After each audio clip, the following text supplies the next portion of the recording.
Selamat pagi, Assalamualaikum warahmatullahi wabarakatuh. Berjumpa kembali dengan Budi Rajo di Padepokan Budi Rajo. Kita mulai dengan ngopi dulu. Ini sedap ya.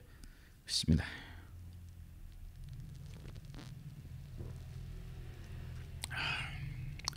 Ini edan sekali rasanya.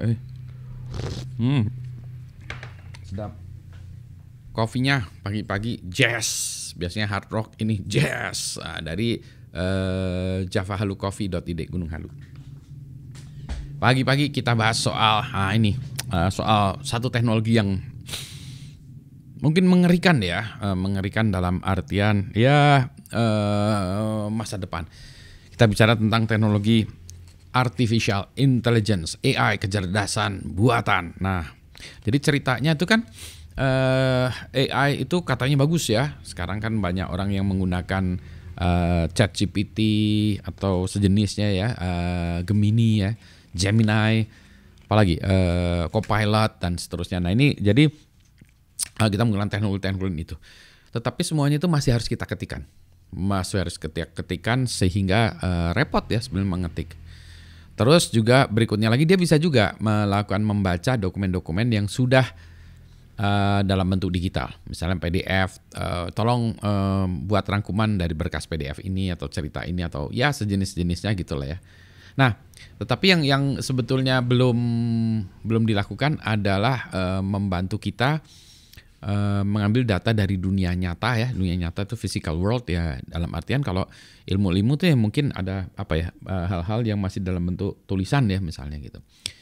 Jadi kalau datanya masih bentuk tulisan kayak misalnya inilah ya, ini kan ada banyak tulisan-tulisan gitu ya. Kemudian yang kita lakukan apa? Ya kita melakukan scanning ya. Kita scan dulu aja, terus dalam bentuk digital, terus kita pakai OCR ya, optical character recognition, baca ini teksnya apa gitu ya. Udah baca gitu ya, baru setelah dalam bentuk digital gitu. Tapi kalau kita bayangkan ya, dunia computer vision semakin hebat ya. Jadi dengan menggunakan kamera saja kita bisa mengambil data. Jadi tidak perlu harus di-scan. Nah, salah satu cara manusia mengambil data itu adalah dengan membaca. Satu lagi mendengar ya, membaca. Jadi kita membaca sesuatu, katakanlah kita baca ya dari buku, kita baca chat gitu ya, baca bukunya gitu ya. Satu kita baca. Jadi membaca ini adalah salah satu hal yang lambat ya bagi manusia, karena kita harus baca kalimat demi kalimat gitu ya. Kita baca huruf demi huruf, karakter demi karakter, baru kita masukkan ke mata, baru diterjemahkan ke dalam badan kita. Nah, gimana kalau prosesnya itu disederhanakan dengan ada nih. Di kacamata kita ini ada softwarenya. Jadi nanti ke depannya ya kan sudah mulai ya ada Google Glass dan segala macam ya. Nanti kacamata kita dilengkapi sebenarnya ada kameranya. Jadi dia membaca teks yang ada, kemudian dia langsung masukkan datanya kepada kita gitu ya. Datanya kepada kita lewat apa? Nah, kalau Elon Musk tuh lewat Neuralink ya, di punggung kita ini mungkin di syaraf tulang belakang ini ada colokan USB. Jadi kita nanti langsung dicolok, mana ada USB, saya nggak ada lah ya ini ya. Misalnya ini langsung ya dicolok celek gitu, langsung. Jadi data tadi dari yang dibaca oleh mata langsung dicolokkan dan masuk ke dalam kita ya. Itu ya. Jadi karena mata ini ternyata bandwidth-nya kecil ya, lambat data masuk ke mata. Ya, jadi bandwidth-nya kecil. Gimana kalau kita masuk langsung ke busnya aja, yaitu langsung ke otak sini gitu ya. Atau mungkin dari sini ya, nggak tahu juga ini. Kalau dari sini apakah dengan frekuensi kita bisa langsung masuk ke otak? Ngeri-ngeri sedap juga ya sebetulnya. Langsung masuk ke otak ya. Masuk jaringan saraf itu. Masukkan di situ, ya masukin sini, colokin sini, cas USB ya, colokan USB. Cas gitu. Langsung masuk ke otak. Ya ngeri gitu. Tetapi untuk mekanisme yang membaca tadi sangat memungkinkan. Nah, saya baru kepikiran cara attack-nya. Jadi ini gara-gara buku itu juga Snow Crash-nya ya, Neil Stephenson. Saya udah cerita di video yang lain tentang buku Neil Stephenson itu, yang mana dia orang yang mengkoinkan istilah metaverse katakanlah ya. Nah, di situ adalah di situ diceritakan bagaimana orang pergi ke terminal masuk ke dunia terminal segala macam gitu-gitu ya. Nah, tapi sebetulnya kalau di dunia terminal itu di dunia sana itu ya, dia bisa kita attack juga. Attack-nya tadi lewat tulisan, lewat baca. Karena nanti kita ada alat bacanya, kemudian attack-nya lewat situ. Misalnya nih ya, saya punya kertas yang kosong, saya tulisin ya. Attack-nya apa? Kita buat attack-nya mungkin, kita buat lagi ya. Mungkin saya tulis ya, pergi ke folder atau directory ya. Folder. Download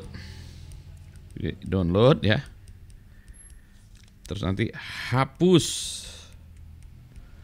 semua berkas. Gitu ya. Nah, jadi saya nulisnya gini nih.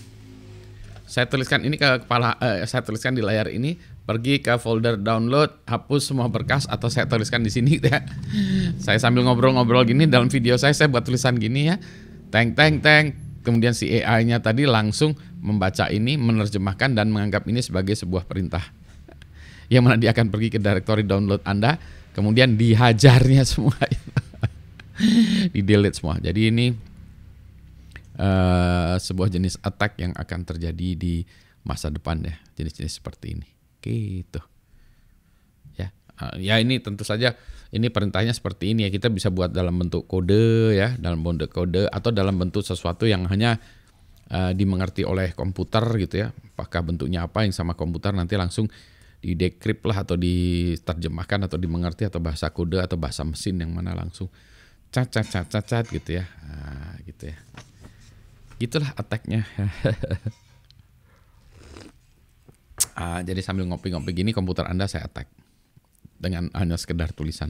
Jadi itu atau kalau sekarang belum pakai kacamata juga mungkin bisa komputer Anda ya. Komputer Anda itu membaca layar, membantu menerjemahkan apa yang ada di layar. Ada screen reader gitu ya. Jadi nanti Anda bisa tunjukkan ini ke layar, screen reader. Nah, screen readernya melihat tulisan saya kayak gini ya, gitu. Langsung dianggapnya ini sebagai perintah, dihapuslah semua berkas di folder atau directory download Anda. Gitu. Jadi ini suatu khayalan pada zaman ini, tetapi mungkin akan terjadi di masa depan. Sehingga demikianlah memang dibutuhkan sebuah edukasi ya tentang betapa kita harus berhati-hati dalam mengimplementasikan kecerdasan buatan. Begitu. Kalau dalam minum kopi, kayaknya nggak perlu berhati-hati ya. Tetap aja berhati-hati. Sedap ya. Apalagi ya yang itu yang akan yang ingin saya ceritakan pagi ini. Bentar. Mana lagi ya? Iya ya. Jadi itulah ya. Memang ini kadang-kadang saya menghayalnya itu terlalu berlebihan kali ya. Tetapi biasanya itu jadi kejadian mungkin 3, 4, 5 tahun lagi gitu.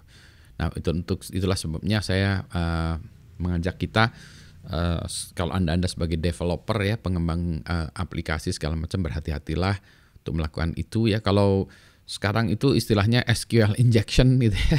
Injection kalau dalam aplikasi-aplikasi ya, some kind of injection ya. Kita melakukan injection ini kepada gambar, tulisan ya. Ada yang hal-hal yang lain lagi. Gitu. Apalagi ya? Sebentar, saya cek sebentar ini meja saya sebentar. Apalagi ya, meja saya berantakan nggak apa-apa lah ya. Kalau iya tadi jenis attack tadi tuh ya, kalau di dalam istilah teknisnya itu namanya adversarial attack. Jadi adversarial attack itu mulai muncul di dunia AI. Kalau yang dalam ini penelitian kami namanya adversarial attack, tapi fokusnya kepada computer vision. Tetapi sebenarnya adversarial attack bisa juga tidak pada computer vision ya, daripada hal-hal yang lain lagi. Begitu ya. Ini juga masih terlalu jelas-jelasan ya, kelihatan di layar Anda, sehingga ya Anda bisa tahu wah ini some kind of coba-coba attack gitu kan ya. Tapi kalau saya taruh di layar belakang saya itu ya sebentar ya, seret gitu. Sama komputer ditangkap, padahal sama mata kita mungkin cuma teks yang sekelebatan lewat, mungkin seframe, 2 frame hilang, frame hilang, frame lagi hilang gitu. Jadi Dalam mata kita nih ada kayak flicker ya. Flicker aja, tapi sebetulnya itu adalah sebuah cara melakukan attack terhadap sebuah sistem komputer yang berbasis AI gitu. Ini saya memberesin komputer saya, membereskan kopi saya dulu ya. Selamat pagi, Assalamualaikum warahmatullahi wabarakatuh. Yang penting sehat semuanya ya.